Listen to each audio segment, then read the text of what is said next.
तो आज की वीडियो में हम लेके आए हैं आधुनिक भारत इतिहास से संबंधित। पहला टॉपिक है यूरोपीय कंपनियों का आगमन।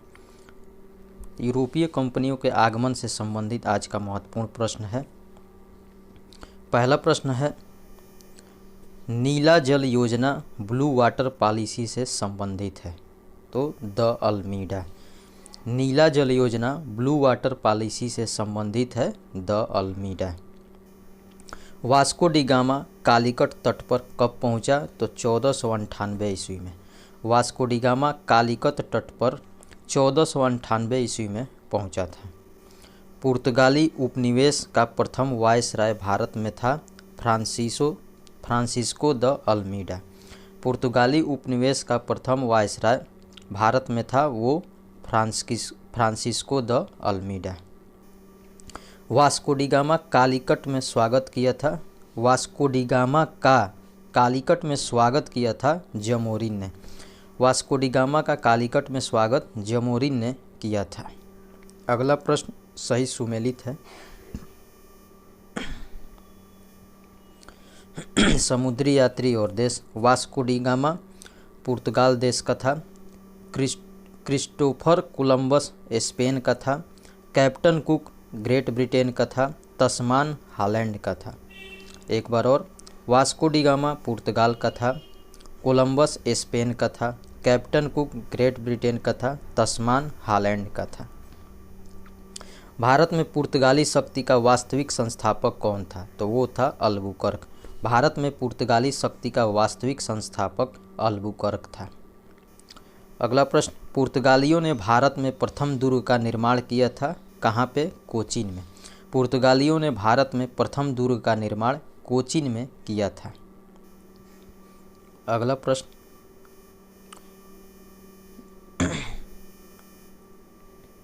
मध्यकाल में सर्वप्रथम भारत से व्यापार संबंध स्थापित करने वाले कौन थे? तो वो थे पुर्तगाली। मध्यकाल में सर्वप्रथम भारत से व्यापार संबंध स्थापित करने वाले पुर्तगाली थे। भारत में प्रथमतः सामुद्रिक व्यापारिक केंद्र स्थापित किया किसने? पुर्तगालियों ने। पुर्तगालियों ने भारत में प्रथमतः सामुद्रिक व्यापारिक केंद्र स्थापित किया।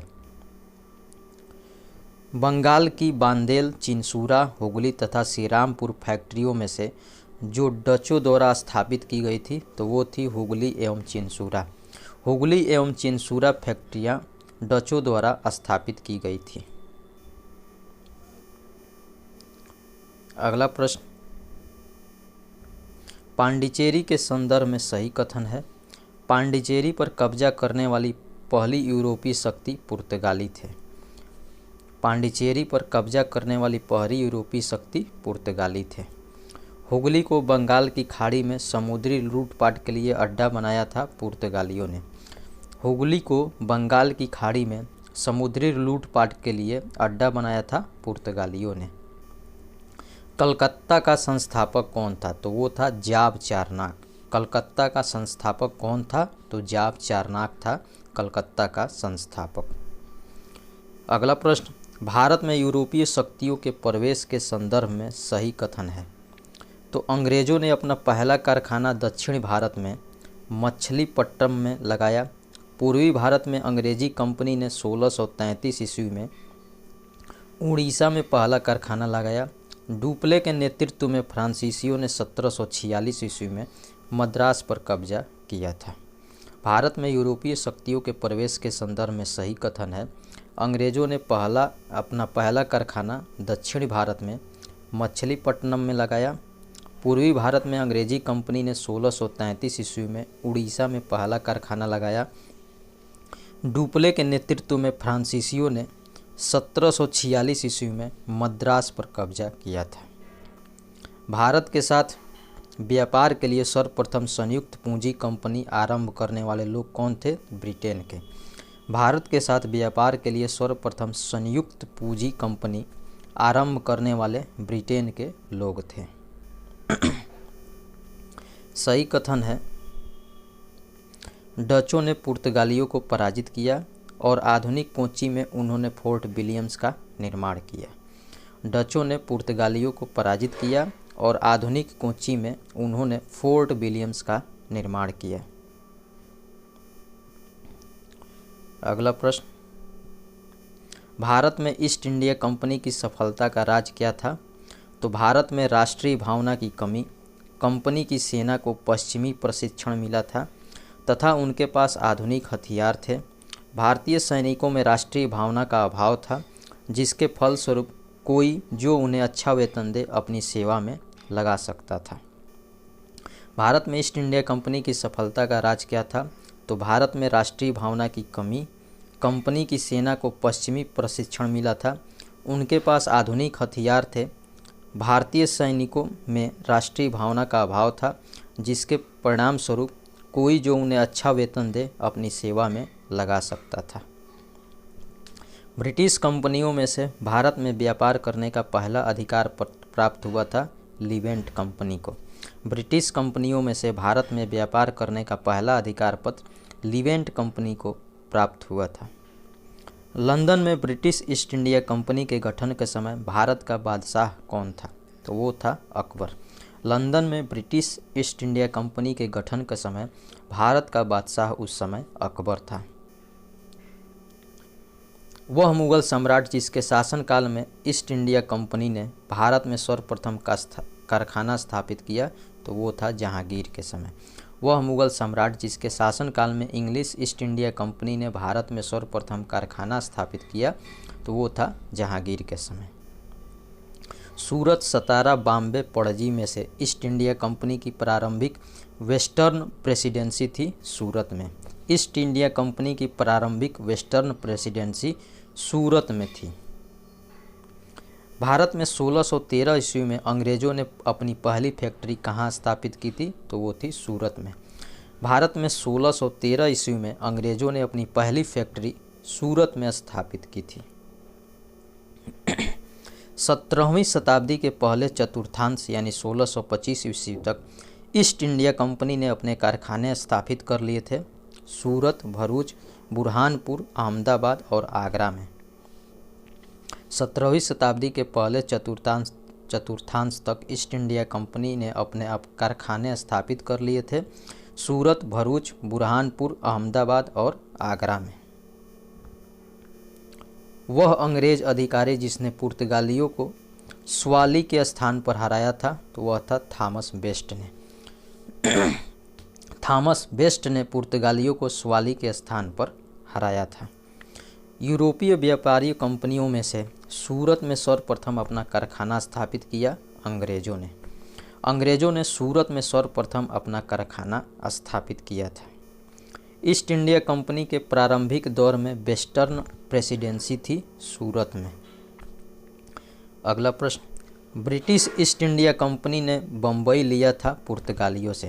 ब्रिटिश ईस्ट इंडिया कंपनी ने बम्बई पुर्तगालियों से लिया था। अवध के नवाब सादत अली ने प्रयागराज यानी इलाहाबाद का किला अंग्रेज़ों को कब सौंपा था? तो 1797 ईस्वी में। अवध के नवाब सादत अली ने प्रयागराज का किला अंग्रेज़ों को कब सौंप दिया था? 1797 ईस्वी में। अगला प्रश्न, ईस्ट इंडिया कंपनी का गवर्नर जिसे औरंगजेब द्वारा भारत से निष्कासित किया गया, वह था sir John child. East India company का गवर्नर जिसे औरंगजेब द्वारा भारत से निकाल दिया गया था, वह था सर जॉन चाइल्ड। प्रथम कर्नाटक युद्ध का तत्कालिक कारण क्या था? तो अंग्रेज़ों द्वारा फ्रांसीसी जहाज़ों का अधिग्रहण। अंग्रेज़ों द्वारा फ्रांसीसी जहाज़ों का अधिग्रहण प्रथम कर्नाटक युद्ध का तत्कालिक कारण था। कर्नाटक युद्ध लड़ा गया अंग्रेज व फ्रांसीसी के बीच। कर्नाटक का युद्ध अंग्रेज व फ्रांसीसियों के बीच लड़ा गया था। अगला प्रश्न सही सुमेलित है। प्रथम कर्नाटक युद्ध एक्सला चैपल की संधि से अंत हुआ। द्वितीय कर्नाटक युद्ध अनिर्णायक युद्ध था। तृतीय कर्नाटक युद्ध पेरिस की संधि से अंत हुआ। प्रथम मैसूर युद्ध में ब्रिटिश की हार हुई थी। प्रथम कर्नाटक युद्ध एक्सला चैपल की संधि से अंत हुआ था। द्वितीय कर्नाटक युद्ध अनिर्णायक युद्ध हुआ। तृतीय कर्नाटक युद्ध पेरिस की संधि के साथ अंत हुआ। प्रथम मैसूर युद्ध में ब्रिटिश की हार हुई थी। अगला प्रश्न युद्ध और वर्ष सुमेलित करना है। कर्नाटक का प्रथम युद्ध 1746 से 1748 ईस्वी तक हुआ। कर्नाटक का द्वितीय युद्ध 1749 से 1754 ईस्वी तक हुआ। कर्नाटक का तृतीय युद्ध 1758 से 1763 ईस्वी तक चला। अगला प्रश्न,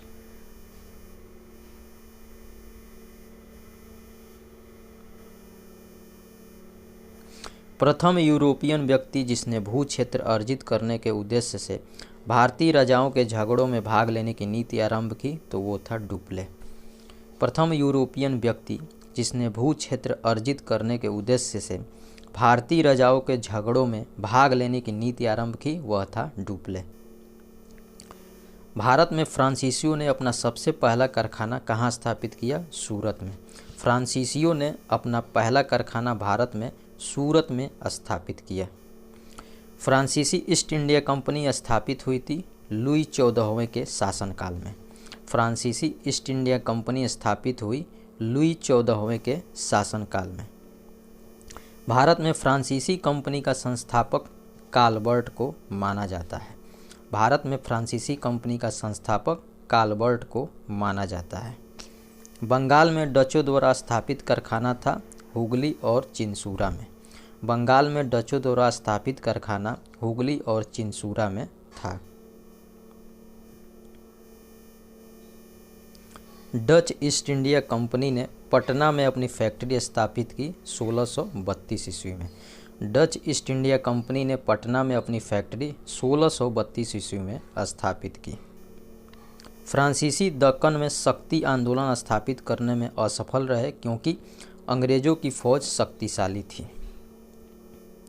भारत में यूरोपीय शक्तियों के आगमन का क्रम है तो सबसे पहले पुर्तगाली, उसके बाद डच, उसके बाद अंग्रेज और फ्रांसीसी। भारत में यूरोपीय शक्तियों के आगमन का क्रम सबसे पहले पुर्तगाली, उसके बाद डच, उसके बाद अंग्रेज, उसके बाद फ्रांसीसी। अगला प्रश्न सही सुमेलन से है। पांडिचेरी फ्रेंच से संबंधित है, गोवा पुर्तगाली से संबंधित है, ट्रांकेबार डेन से संबंधित है, मद्रास डच से संबंधित है। पांडिचेरी फ्रेंच से संबंधित है, गोवा पुर्तगालियों से संबंधित है, ट्रांकेबार डेनिस यानी डेन से संबंधित है, मद्रास डच से संबंधित है। अगला प्रश्न,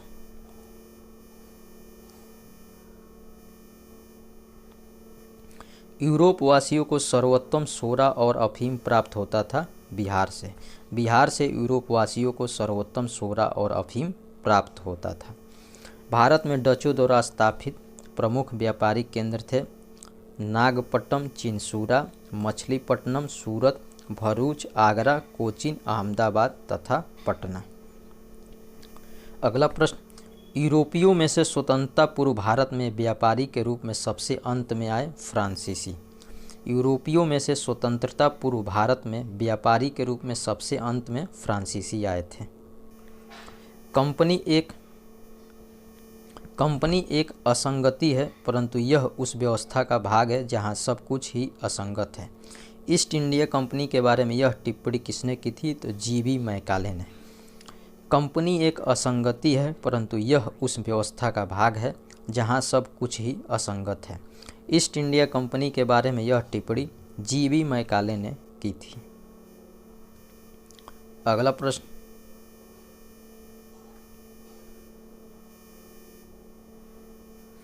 एक शिला सापेल 1748 की संधि के संदर्भ में सत्य कथन है। इससे अंग्रेजों को मद्रास पुनः प्राप्त हुआ। एक शिला सापेल 1748 की संधि के संदर्भ में सत्य कथन है। इससे अंग्रेजों को मद्रास पुनः प्राप्त हुआ। भारत में अंग्रेजों की सफलता तथा फ्रांसीसियों की असफलता के कारण है तो अंग्रेजों को बंगाल विजय से अपार धन एवं जनशक्ति का मिलना, अंग्रेजों की 72 नौसैनिक ताकत।